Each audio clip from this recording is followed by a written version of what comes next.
И она намного удобнее, чем моя. Она, во-первых, пошире. И ходить почему-то на ней очень удобно. О, доброе утро. У тебя, говорю, беговая дорожка намного лучше, чем моя. У меня, короче, уже теперь легкенгенова. А у тебя прям такая устойчивая. Короче, за 33 тысячи взял в 2020 году. Я, кстати, Рамиле кроссовки одела. У меня есть бушволт, колесики есть. Переносить. Работает через сеть. Вот, Рамиль тоже каждый день ходит на этой беговой дорожке.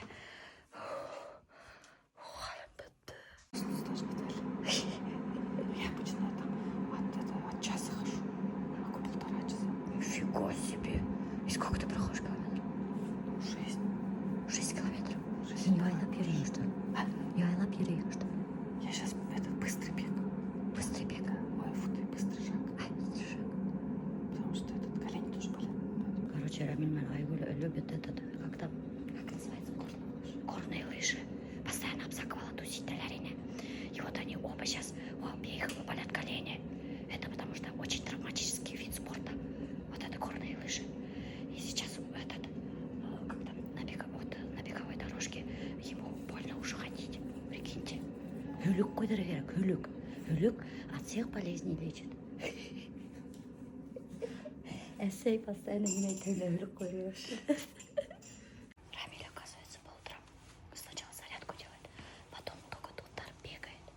Если, говорит, не делая зарядку, бегать, потом, говорит, суставы травмируются. Нельзя так делать. А я сразу бегаю, прикиньте. Хожу, то есть. Он весь в маму. Это да, я знаю. Зарядка от Рамиля. Бұлығы жоқтай. Рамиль уже.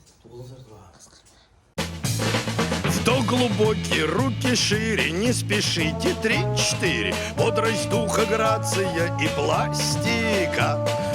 Общеукрепляющая, утром отрезвляющая, если жив пока еще гимнастика.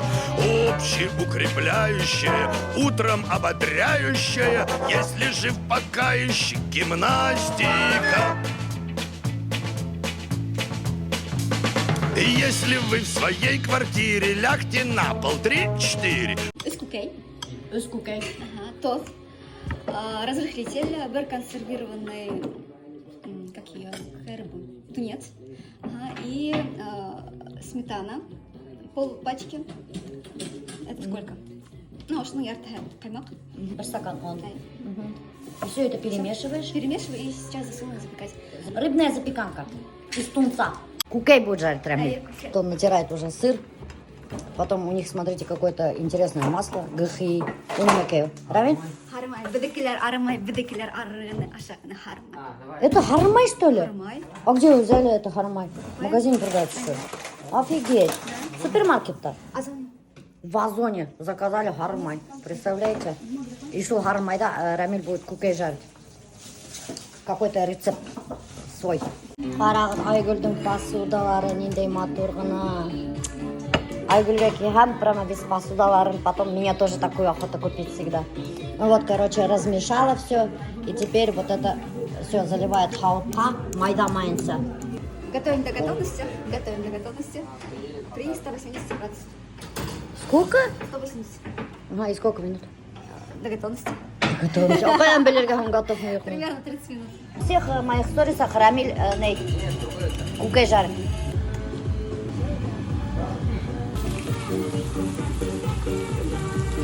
Харымай. Дожили. Харымай. Озондан заказывается. Ауылдан түгел. Харымай, оказывается, даже Озонда хатыла. Помидор қалды. Шпинат қалды. И надо кукейдер хала. Какой-то полезный завтрак, говорят. Очень вкусный завтрак будет сегодня у нас. Все. Очень легкий рецепт. Как пирог сделан, поделить, внутри сыр. Смотрите, завтрак от Рамиля. Как вкусно. Мына сыры несіп я уже тұрақырын. Мына Айгүл едіне запеканка. Балықтан іштені из тунца. Это как пирог. Тунисер это Маша. Прикольно. Не жалею. Надо научиться этот рецепт. Азалия, что ли? Азалия тунисер. Альберт уже Альберт Рәмилдерге киһә гел зажатый. Аяк Рәмилдерге генә киһә түгел. Әсәйдәргә барһа зажатый. Әбиелгә кайтһа зажатый. Нисек? Тәмле? Вот быстро готовится, доктор. Видите? Шап-шоп. Дүрт бұршаты, мына осылай запеканка келіп сықты Айгүлдің. Это как, короче, шарлотка. Бисквит. Шулай ук бутайһың, просто анда добавляешь балық. Ничего лишнего. Очень легкий рецепт. Кайткас мен һеҙҙе научу. Кайткас я вам расскажу про свой рецепт этот. Как у меня все сторисы с кухни. Да тоже мы на Мәскәүгә келдек та Айгүлдің кухняһында көнө-төнө ошонда төшөрәбез. Помните, мы снимали войны с Айгулькой на тему Кайна и Килин. Вот, Айгулька в роли Килинки опять, а мин в роли Кайна. Но мин на этот раз Кайна ябыккан. Вот у меня такой образ. Ашатмағандар. Килин ашатмаған. Так что ждем оценки, доктор. Не жалеем бармактар. Ставим огонечки, пишем комментарии. Эх, Кайнам. Үйде де мен етім тағым. Килин тазарақ екен. Знаешь? Может, меньше хрустит? Ю, давай. Блин, да? Что, громко было? Звонко. Да? Блин. Еще раз. Плюй. Плюй. Так, заново. Тазарақ ей, ана қарайды, бізрақ еркен, көрмейін бәлі. Издеваешься, что ли? Меня қосам уже скоро. Ты быстро не живой. Ну, блин, он да на камеру мен типа Мәскеу ведь. Да? Не могу, что шла, блин, прикинь, да. Притворяться не умею, играю натурально, доктор. Килин! Давай еще раз. Был что за посрал? Кто-нибудь снимал бы тебя? Аптырапараһың әллә? Әйтемде беләһеңме? Юрғаныңа қарап. Аяғыңды буып. Дөрес. Эх, Кайнам, тәмле әйберҙәр ашағы килә. Әйтемде беләһеңме? Кем эшләмәй шул? Ашамай. Дөрес.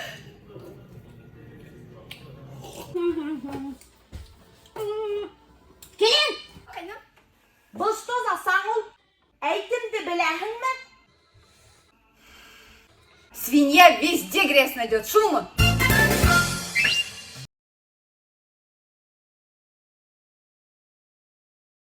Қарағдалы Рөстәм ниндәй музыка тыңдай.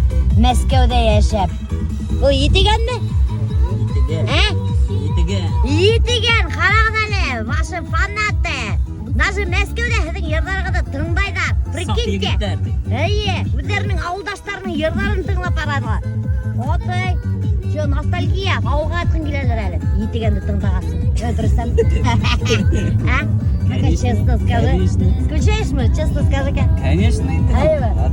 А ты все там. Реставрацией можно заниматься и ауылда, Халилде. А еще именно в Мәскәүдә реставрацией заниматься. Реставрация же такая профессия реставратора. Можно заниматься хоть где. Балаларды ойнап шығып кеттік аяқтан. Балаларды Мәскәүдә лучше оқу, что ли? Солай деп ойдайбыз. Солай деп ойдайбыз. Элек бен, короче, достар, evet, Рөстәм менән ауыл буйлап һәптәндәп эсеп йөрөй торган, между прочим. Прикиньте. Олай деп әйтмәйді. Нимеше?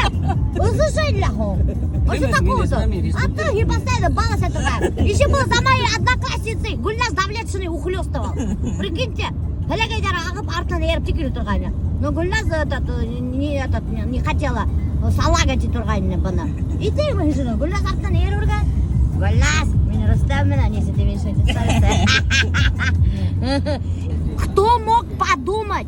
Мына түнін бал эсеп отырғанда Рөстәмгә қарағанда, что он будет знаменитым ювелирным мастером. Так что, достар, вы не думайте, если вот кто рядом с вами сидит и бал эсеп утра, что там он какой-то шаляй-валяй әлләгем булады. Вот, представляете, я бы, например, сроду бы не могла подумать, что Рөстәм будет ювелирным мастером. Тебе нравится твоя профессия? Оқшамға келіп сатмақ еді. Айма. Оқшай. Это твое енді. Ну да. А ты вообще сам мог подумать, что ты будешь таким мастером? Ну, білдің теге неме өйтінді. Бұл іші келіп сағатырған. Ағастан іштегенде, мәктепте іштегенде, кәнсер ғаптап дегелек нәрсе тұрғанда. Отырғы, сөйттелді. Айратаға үйреті тұрған. Вот шулар мұна менеке вот келі сағатырған. Уже шул вақытта оқшайды енді. Бұған енді бәлекеден келген, немес деген. Біздің компаниялар самый, представляете, тыныс егетіне. Ол младший нас ине, ну самый тыныс ине. И гел бына гүліп кіне, спокойный, всегда в настроении, шундай егетіне. Даже вот айтам бит ол деге менің подружка Гүлназ автонан когда ухлёстыр, ол ухаживал өтей. Мен Гүлназға айта тұрған, мен вообще Рустам ұқсай тұрған. Мен айтам, блин, чё инама не встречаешься? Такой хороший парень дей тұрған. Менге келгенде ая көрейін, білмеймін, естеймін, өғейін олай. Махина апсығыр керейін, қайдағыр апары керейін, мистер керейін. Нешеп мені апсығыр керейін? Білмеймін. Білмеймін. Команда болады. Келі, монсана сатқаның. Киінмеген, сәсін хау алып тұрады. Сәсін ұсты тұңғылан енді жол уақытта. Өзің мен айтам, вот. Зарман кеші білен деген, әма кеші әнімдейін. Ишла ерінімі мен. Вот, тұңы өрінің. Туңған сәс менен, представляете ма? Вот. Лишь бы қылып қасығырға. Лишь бы бір ерді тусить иттерге. Ауыл яғына қайта, сол мастер-класс. Бұш қайтық емейді, енді бұш ерек емейді. Ішті келейтін, сол звайынттық. Меңлебел үйдечіп өзі. Меңлебел ондан етәбіз кішермен связь тұтайды. Звайынттық ақы. Связь в общественности. Апайдар шашай бұд қайдеп келер. Мастер-класс районеге өткерейік ме деп. Сразу тегілер шол күнді назначайттылар. Шо мастер-класс шай қарайдар ма кішілер? Ойларын, күреттерге, несек іштерге, немелерін есі сұрашалар. А видео уроки записывать и тән кішілер өрен ала ма видео уроки аша? Олай, болмайынды, бұл тек қолмен іштеп күреттерін несек А ошылай бола ма, чтобы теге кішілер ғырағын, давай меня подмастерье возьми, мені өренген келеді. Бұл индивидуальныйдерге отдельно төлеп нейтілер, кешіріп келділер. Көп ме, допустим, хатағын шындай обучениені, индивидуальный обучение? Меңлігілден әрі бұл. Немеке біз менлігіл да менлігіл. Мен онда немелі? Примерно в смысле именно немеке? Рабочий сила. Там директор другой. Ну мастер-то хин. Получается, финанс яғына занимается менлігіл, а хин вообще ақса яғын білмейін да, шутламайын да. Шатламайын деп, мен ол точно айта алмаймын, көп ме екен онда. Индивидуальный ол қиыватырақ, чем групповойға қарағанда. Получается, еще групповой что ли? Ну, групповой, оны бір несегеш алаңда, несегеш, келе, максимум 5, ондан көрек алып бұмайын деді, үлгіріп бұмай, потому что есті. 10 кешен апырмеге, онда, алдан 4 мың, онда көп мөлерінде 5 мың екен. Ну, ішке қарауын деді, бірақ ауырақ іш бағамыз, қиыватырақ болғамыз. А несі күн оқытағын, получается? Кеше көп групповойда, бір күнде үлгірелер ішті. Ну, алар бір күнде іште үлгірелер, получается, алар уже с опытом мастера кегендер ветіне. Я. Получается, без опыта? Травлениемен тидірек, чеканкамен, может, чеканкамен тоже тидірек енді, бір күнде үлгірге алады. Ну, 2 күн болғаны жоқ болай, бір күнде бүтелі іштеп пысып кетелер енді. Филигранда, если индивидуально, онда 2 күн бола, 3 күн бола почти. Потому что уағыш, пока үлгіргенсін, еткенсін, уағышты тидігіне істей алмайдар. Получается, Рустам, допустим, мен тоштан келіп инем де хене, мына мен вообще ол ішті білмейм. И могу үйренерге 2-3 күнде? Запросто. Че, правда, что ли? Конечно. Әдір бар ау, үйін өрет қайтар ау. Итак, короче, достар, мы сегодня приехали в гости к знаменитому ювелирному мастеру. Ол менің ауылдашым, между прочим, Давлетов Рустемге. Нарушын кетті прямо камера алдына көрдірген. Сибайдан күсіп кеткен, короче, Уфанан хәдір добрался до Москвы. Бұнда эш көбірек ме?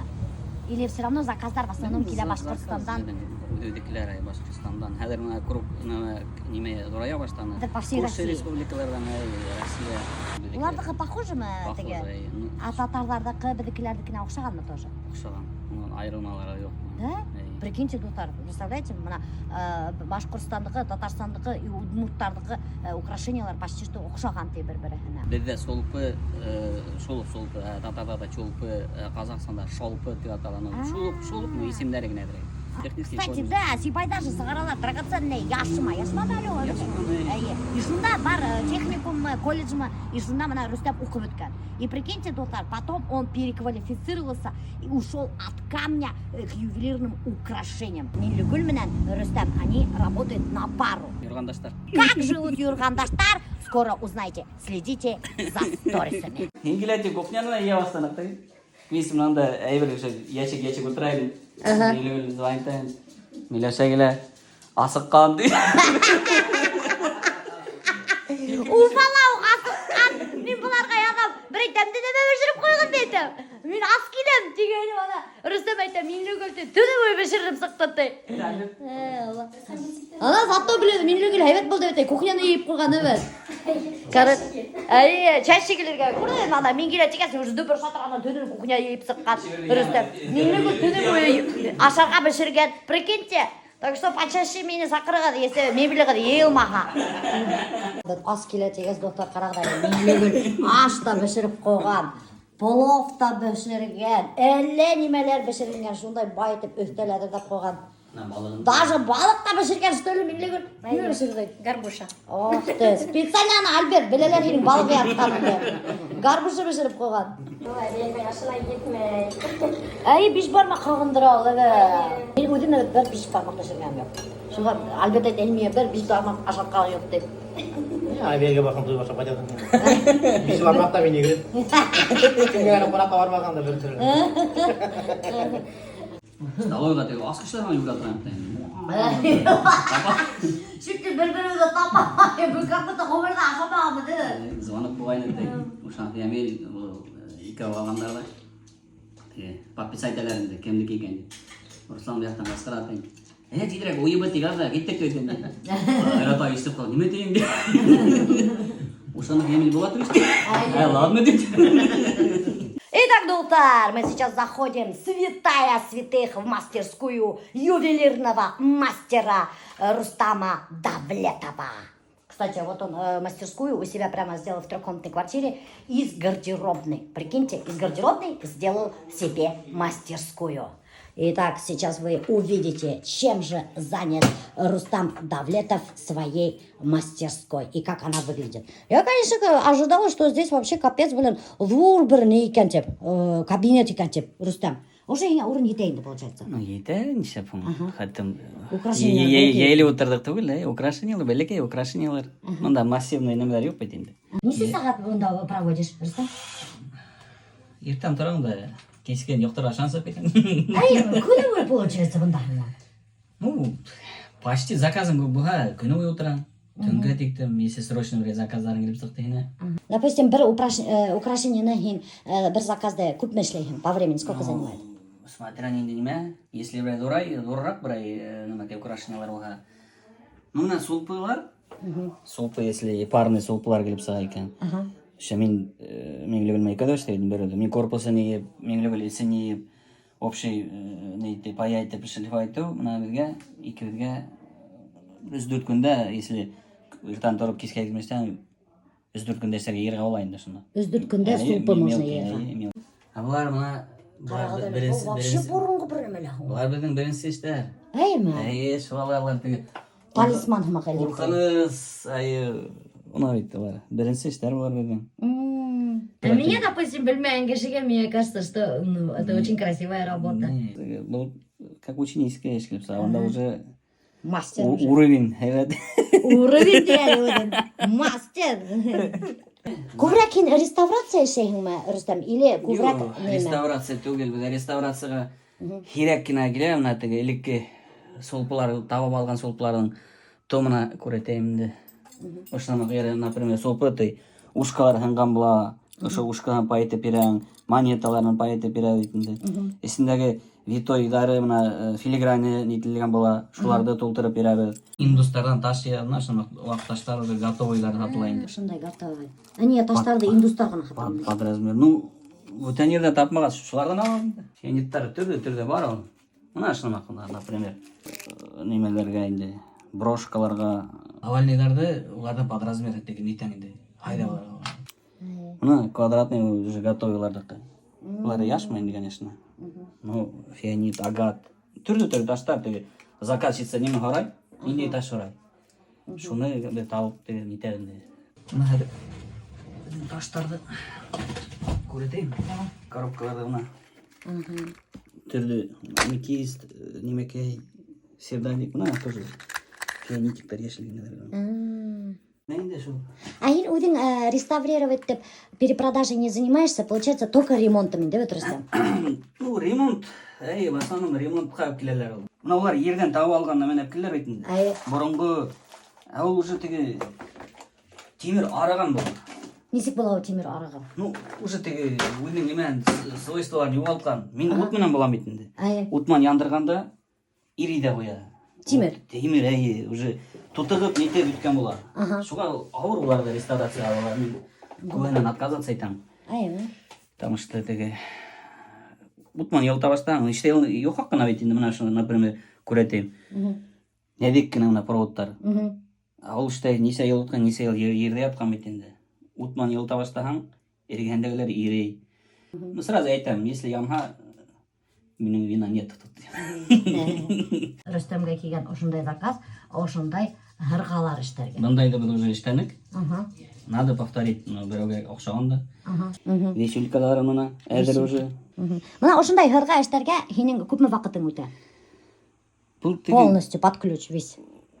Мында көбірек ошол 4-5 күн алалар. 5 күн бир пар хырга иштерге инде. И көпмөгө барып төшө мына заказчикка шул хырга сен иштеп берген. Бул 11 миң экен. Бул 11 12 миң.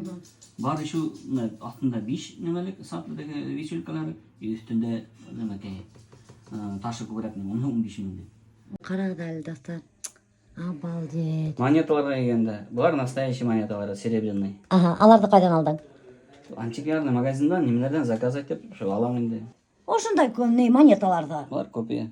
Обалдеть. Алиэкспресста буламы? Настоящий. Эми акурам. Оста. Короче, достар, прикиньте, имейте в виду, можете Алиэкспресстан, даже Вайлберстан заказать вот такие под старину монеты. Прикиньте. И мына шулайте просто заказать теле, и мына шуның сулпы, хыргалары, мына түшүлдүрүктөргө присобачить деп кояйын деп. Ну, иштеп кояйын деп, уфала. Не знаю, как правильно сказать. Да, монеталарына келгенде серебряный монеталар ар кыйбат. Мына 10 копеек, 15 копеек, 20 копеек. А мына булары эң зорлары. Олар совсем бир монета, ну, грубо говоря, мен почти нете, 1 миң монета дур. Ней. Ошонун беренсин, беренсин орунду алдык.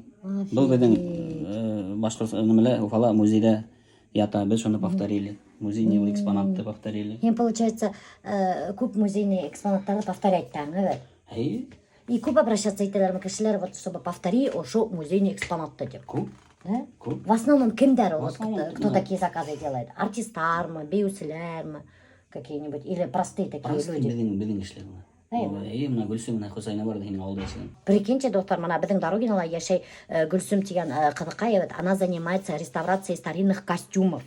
И вот она, оказывается, все украшения заказывает вот у Рустама. Прикиньте, вот какая земля круглая. Мне вообще Рустам ишеткейм, что на самом деле такими вещами не занимался. Хинин келешин Минлүгүл биринчи башлаган шундай мына украшениялар ишлерге. И шунан хини үйрөтүп алган деп. Ысыншаймы?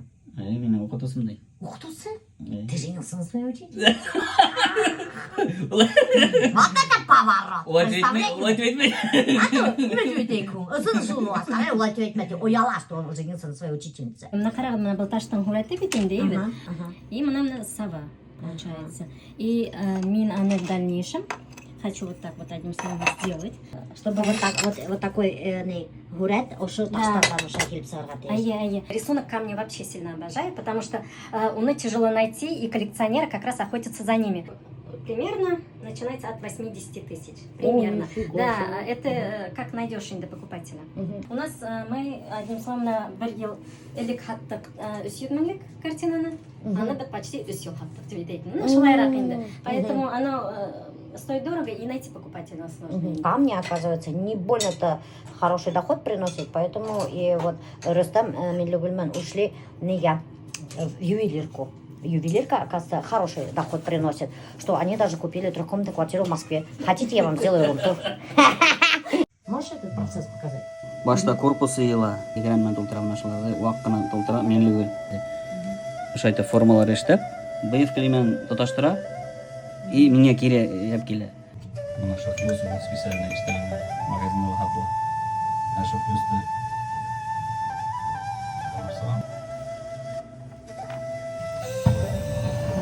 қайтып баяйтып саған. До пайки, доктор. И смотрите, стал 8 пайки. Офигеть, да? Рустам ушайтып корпус ишлеп бергендан соң, біз ушайтып толтырып сыга беді. Бұл келіп сыга сым епті 2-ге бүклеген беді. өрөлтөп, шунан вальца аша кысып үткәргәнбез. Шуның аркалы безнең матур гына һүрәт килеп сыга, монда ошо ребрист тест инде. Хәзер матурлап ентекләп карарсагыз. Ошоны менә кирпек йыйган кебек, ошо әйтеп заготовкалардан, менә минең бу заготовкаларым ята. Ошо йөрдәрен тултырып сыгабыз инде яйлап кына, матурлап кына. Рәтләп йыябыз да. Шунан аны беркетәбез, ошондай безнең клей бар, BF клей дигән. BF4 тип, в основном мин алам инде, ул электроника магазиннарында һатыла. Һәм дә менә күреп торасыз, бында йыйып әзерләнеп куелган. Шунан Рөстәм аларды күрһәтте бит инде припой менән, нисек порошковый припой һалып нитеп паять итәләр. Адак менә буны ошайтып ялтыратабыз инде. Менә был матур мидәүстәр әзер ята. Тагын нимәне әйтер инде, менә был филигранда нык кыен ябыштырып, иретеп ябыштыру пайка инде. Чөнки бында корпусы калынрак, ә был гипсымдар нык нәзик. Шуга был эште һәрбер ювелир да эшләй алмай. Шуга филигранчиктар әз. Хәзер мин һеҙгә эштәйем рум-тур, немножко отвлечемся и потом еще дальше зададим пару вопросов Рустемге. Вот, кстати, он сделал из гардеробной, он специально даже искал квартиру, чтобы в этой квартире была гардеробная, чтобы сделать здесь свою мастерскую, доктор. По 12 часов в день он может здесь проводить в этой каморке. Ну, для меня это каморка, потому что это маленькое такое место, но ему хватает. Потому что это же мелкие, маленькие вещи, ювелирка. Большого пространства, как говорится, не требуется. Это работа. Поэтому ему достаточно, доктор. Только переехали, поэтому... Да, они даже не успели кухню собрать. Представляете, именно аларға звонит, мен там, алло, хадыр келем, тегейм, тегелер, дүбір шатырына кухняларын ейхантар. Поэтому, друзья, не обращайте внимания ни на бардак, ни на что, потому что люди буквально вот на днях только переехали в эту квартиру. Взяли ее в ипотеку в Москве. Где это получается? Район коммунарки. Район коммунарки. Вот такая большая кухня, совмещенная вот с залом получается. Потом вот из кухни выходим, вот это вот у нас входная группа. Здесь вот этот санузел, доктор. Потом у нас вот такой длинный коридор. Вон там уже вы видели Рустемдин гардеробный. Кстати, алардын даже эттери бар. Вот. Нора тип башкорт эттерине орыс есим кошуп койгондар, представляете ме? Лора. Лариса Ивановна деп. Ана карага доктор, это Бахтиярдын бүлмеси.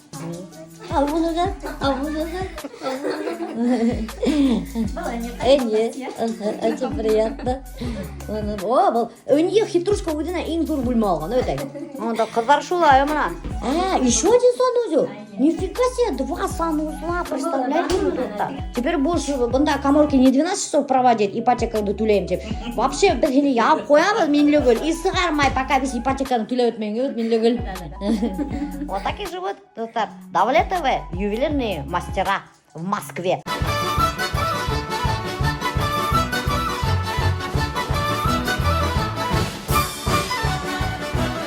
Бұна Рүстем эштеп отырғанда, казалось, шөбілі какой-то страшный да, мен қараным да беті, бұна неме келіп сыға екен деп ұйданам енді. Шынан мен бұлда готовый украшенияларды көрмегенім, достар. И мұна қарағыз, мұна әдірдеп қойғандар, мұна Рүстем уже айтып әлеп, мұна браслет, біләбік, неме деп аталы? Біләбік, әйе. Тұтып көрәтәлі менде бір хейдәлі. Мында біздің бирюза аметист, мына техника филигрань, ажур бетінде күрәгә қалайтып йыйылған. Какой-то был вообще царский украшение. Был башқұрт татарларды түгілді енді. Мына бұл алқалары бетінде біздің Поволжьені. Народы Поволжья келе бұл техника филигрань мына. Бик матур келіп сыға ул. Қазіргі вақытта актуаль келе алқа, біләдік һәм яға сылбыры тұрға теш. Оның ашай ысқына, айырыла.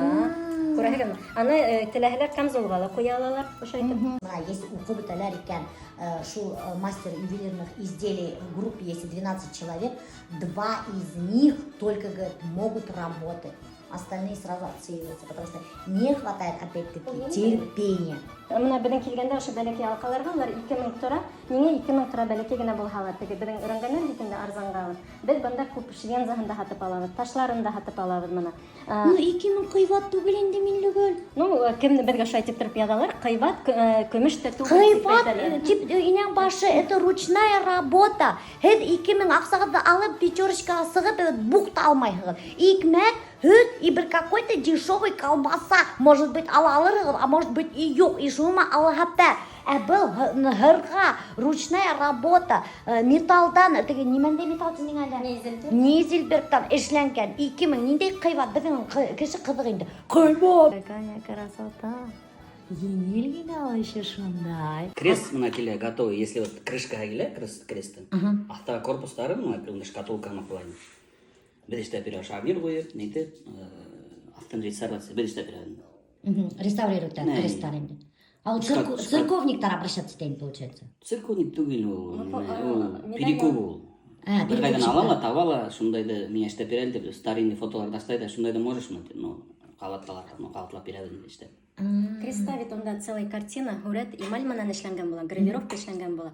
И һәм дә шуның носителенә с рамка кебек, филигрань кирәк бит инде моторлап биреп, ол церковный тип әйтеп булмый, но в основном, конечно, улар алалар инде. Һәм дә менә поптарның медальон кебек була бит, шундай моменттар да бар инде. Иконалар реставрация эшләмәгәнме? Икона юк, үдән прям түгел, бит в основном рамка. Рамка либо как шкатулка, шул, если улар бит как шкатулки еще были у них, уларның менә шул әйберләре крест формасында булһа, аның эсендә күп әйбер һала торган функциональный они. Не өсөн андай профессия хайламы, шунда укырга барды. Охшайны мен, я тоже шулай кул эше.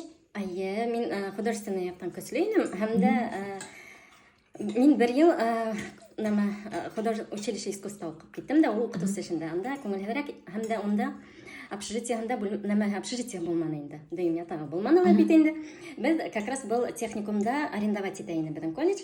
Biz bu kollejda o'qiniq bit endi.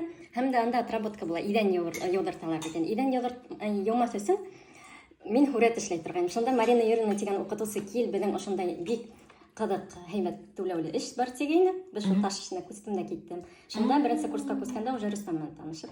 Прикинь, ты, получается, приобрела профессию, лишь бы ты идән юмас. Ну, сынакта именно теге бывает же, рыба плавает где глубже. Кому кайда удобно, это всегда надо үзеңдә прислушиваться сынакта. Шул Арыстан белән нисек була торган. Мин аңа хүрәт эшләп бирә торган, а мин ул эшләй алмаган эште ул мин эшләп бирә торган. Взаимовыгодные белән отношения изначально были. И шулай тамчып киттегез инде. Әйе, таш эшендә лә күп еллар бергә эшләнек. Хәзер дә бит инде кушабыз.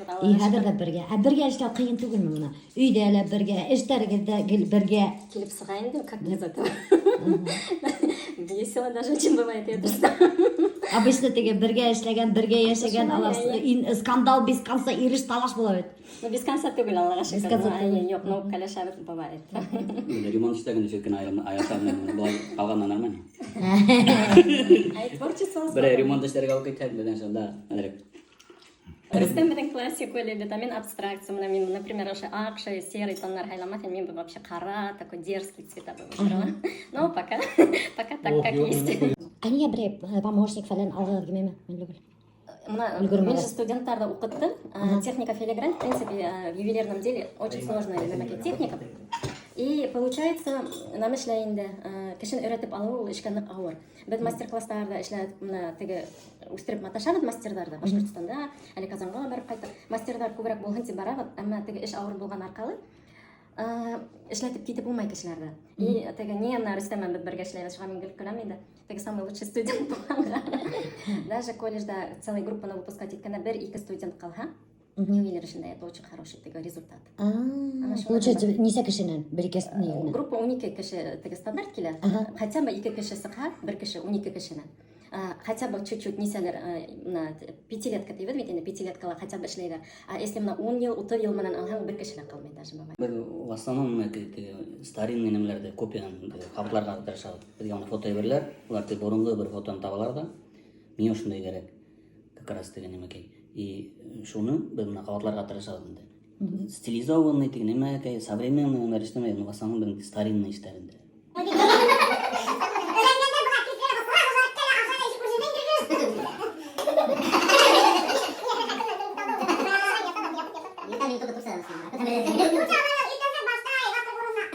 Вчера же выложила я сторисы, да, про женщину, которая хочет замуж с 4 детьми. И столько я реакций получила на эти сторисы. Там люди начали писать: это же Светлана Ибрагимова, жена Рената Ибрагимова, известного певца. Бляха-муха, я говорю, ёпрст. Как я могла упустить такой контент? Как? Представляете, я даже не знала, что это жена известного певца Рената Ибрагимова, когда ее снимала. Если бы я знала, я бы взяла у нее интервью про жизнь с известным певцом Ренатом Ибрагимовым. Как она согласилась выйти за него замуж, такая молоденькая девчонка. У них же вообще разница в возрасте была огромная, чуть ли он ей не в дедушке годился.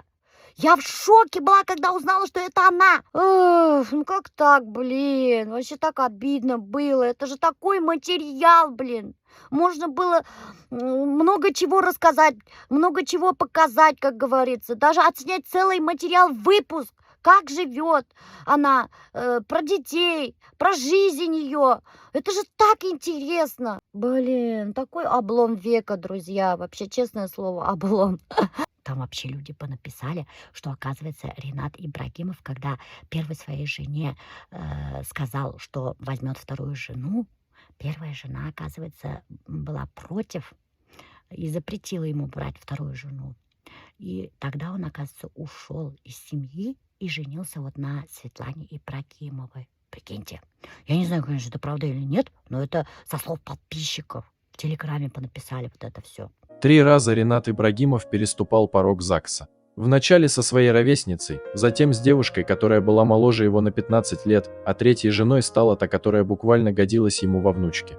Между супругами разница составляла 40 лет. На тот момент ей было 22, а знаменитому певцу 62. Девушка сразу приглянулась Ибрагимову. В течение года он только и думал о новой знакомой, даже устроил ее на свою студию. А затем решил предложить Альбине жизнь со второй женой. Конечно же, та отрицательно отнеслась к предложению Рената, даже выступила по телевидению с откровенными речами об их браке. Тогда Ибрагимов окончательно принял решение развестись и вступить в брак с юной Светланой. Вот, и написали, что она очень богатая наследница Рената Ибрагимова. И вот, она сейчас, между прочим, хочет замуж. Вот так.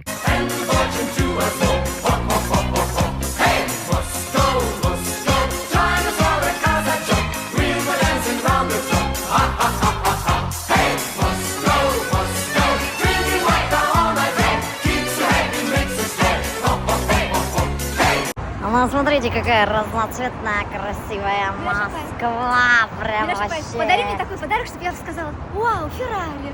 Феррари, онда Феррари, элементы машиналар, достар крутой. Мы пришли какой-то на Новый Арбат. Она не поняла мою юмор. Я не поняла. Я говорю, подари мне такой подарок, чтобы я сказала: дорогой, вау, Феррари. Да? И что, как понять? Блин. До меня не доходит такой юмор. У меня же, как расскажи, что пишут вы люди, поняли. надеюсь, вы поняли, Духтар, а до меня такой юмор не доходит. Как мои подписчики некоторые пишут, что тупойский деревенский юмор. У меня тупойский деревенский юмор. Я такой юмор не понимаю, Духтар.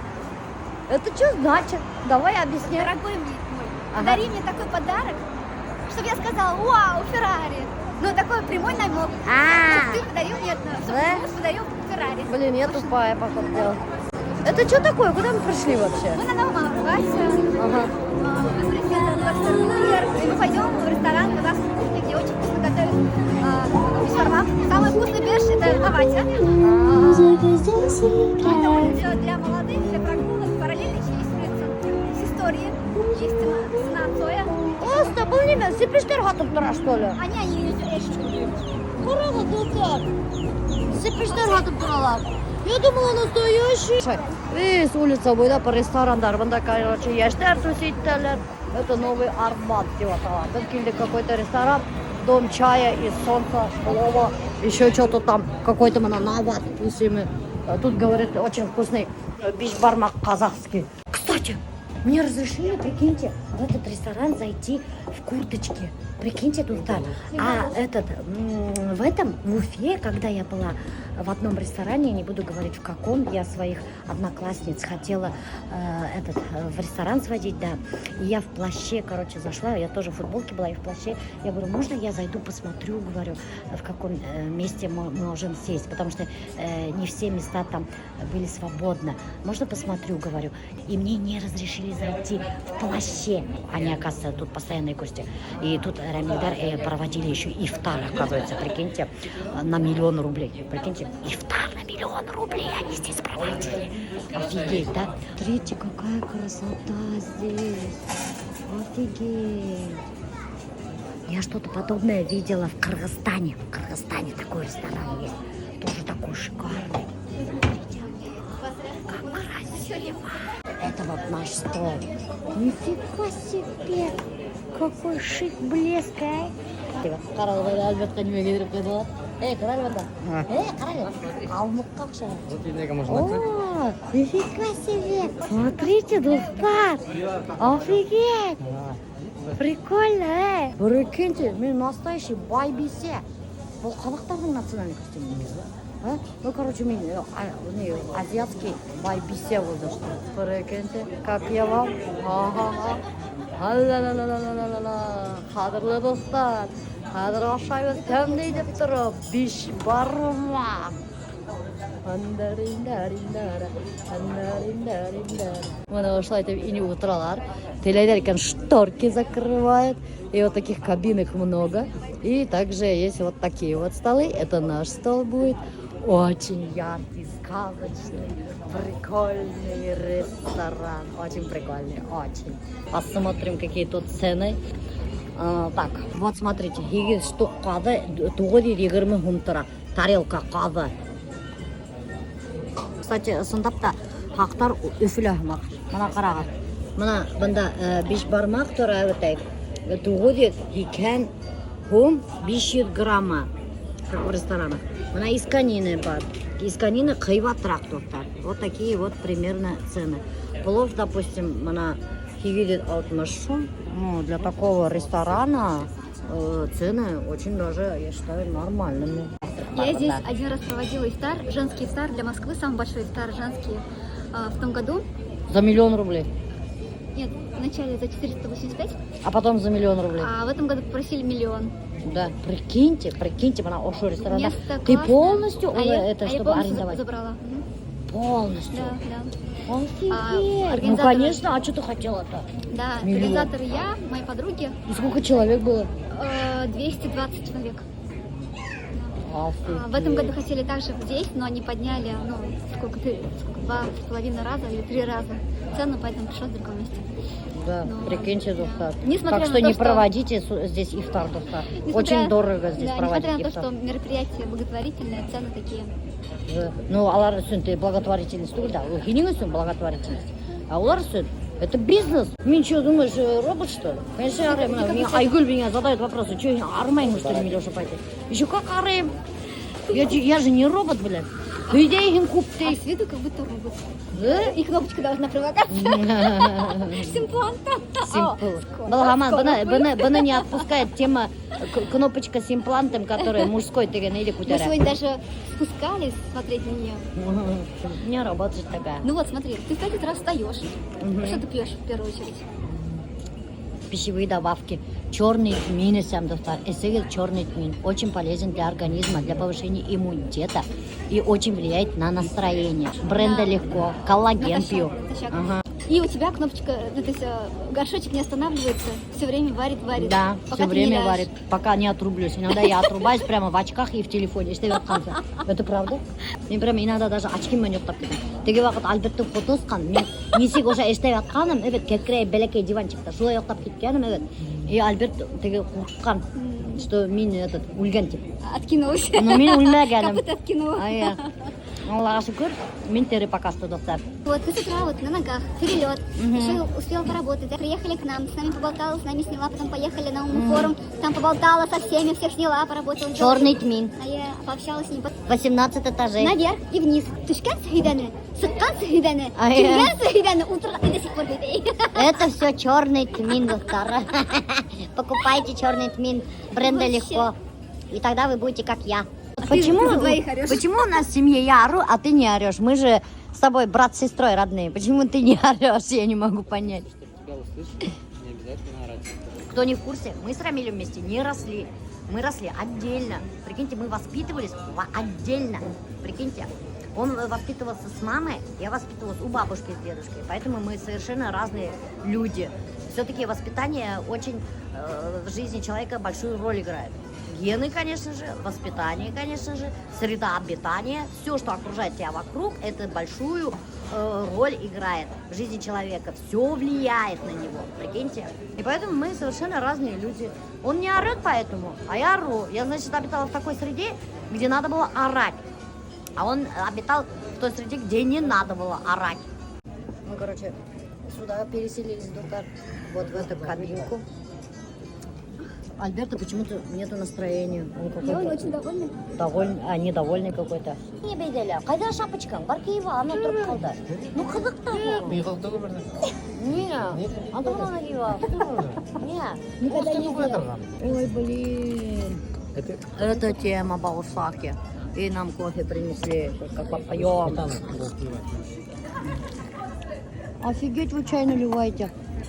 Это что такое? Кирихалда. Передумала чай наливать. Вот это прикольно. Как китайцы. Это просто бомба. Біз Қырғызстанда ұшыларды ашат, мен Қырғызстанда бір 5 кило набирать деп қайтты.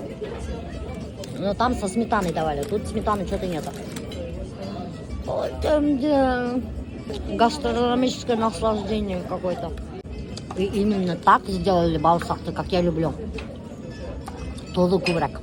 Нұқтамлы. Бомба. Қарағыз, мұнда ведь даже потолоктарында қарағыз әлі, ана полостар ілініп тұра. Прикольно, да? Вообще, да? Вот это красота, достар. Мен шапай, туалеттің иданына кәбірді түшегенсе, потолокқа лучше. Шайты ойданы менде. Несек иделін дәшмейті ойда берейім әлі хамманда. Мен иданда, туалеттің иданында көріне тұқа, блин. Айе, туалеттің иданында. Да блин, подожди, я палас куплю, постелю. Просто нечего туда стелить. Я что только не пробовала, прямо гелишмей. Итак, доктор, сейчас будет дегустация этого странного салата со странной жидкостью. Мне салат с языком. С языком? Со сбитыми огурцами. Сейчас попробуем. Какое вкусное мясо. Такой соус вкусный, да. Вообще. А Юля, оказывается, тоже права получила в 2010 году. И прикиньте, ей и Рамиль тоже, оказывается, машину не покупает, как мне Альберт в свое время. Почему, Рамиль? Без слов остались. А я думала, я одна такая. А? Я люблю, когда меня возят на такси ездить. Я реально Да? люблю, когда меня возят. Мне очень сильно понравится, если мне он представит водителя с машиной. Вот, доктор, уже бишбармак келділер. Сейчас будем дегустировать бишбармак. Кстати, я вспомнила этот ресторан. Это, оказывается, ресторан Нават. Мы когда в Кыргызстане были, в этом ресторане были. Это же тот ресторан, Альберт. Тоже Нават ине. Әйе, Кыргызстанда болған ресторан. Қазір анда бишбармак мне, кстати, ұқсамаған. Анда какой-то другой бишбармак. А сейчас здесь попробуем. Кыргыздарда заметила. Алар бишбармакка бет итті мына уақ қана айтып турайдар. Біздің сама қат башында айтып турамайдар туыстар. А прямо уақ қана айтып турайдар. Смотрите, көрдіңіз ме? Уақ қана вообще нық уақ турайдар. Смотрите, лапша у них какая. Вот такая вот длинная лапша. И халгандар мына ушай қазы. Сейчас попробуем қазыларын. Какой у них қазы. Не, қазы не очень, достар. Вот бізде қазы. Қазы-то қазы. Не, они не умеют делать қазы. Но вкусный. Очень. Альберт заказал какую-то баранину с луком. Он в восторге. А самсу они, достар, знаете, что сделали? Они вот это магазинда лаваш сатып алайын да, тонкий лаваш. Самсаны шу лавашқа түргендер да и немножко поджарили на масле. И со всех сторон. Не из теста, а из тонкого лаваша сделанная самса. Горячая такая. Что будет? ашқадан туала, вот когда ты переедаешь, что вот сейчас лопнет, плохо становится, шулай. Вообще ашқадан тоқтайды ғой. Не қосып болмайды, не кекіріп болмайды, бір нәме іштеп болмайды. Қыздар айтылар, алар құсалып дейді, а не құсалып. Давление көтеріліп кетеді, сердцебиение учащается, и прям ты как в кому впадаешь, уже надам дают, ой барғаным.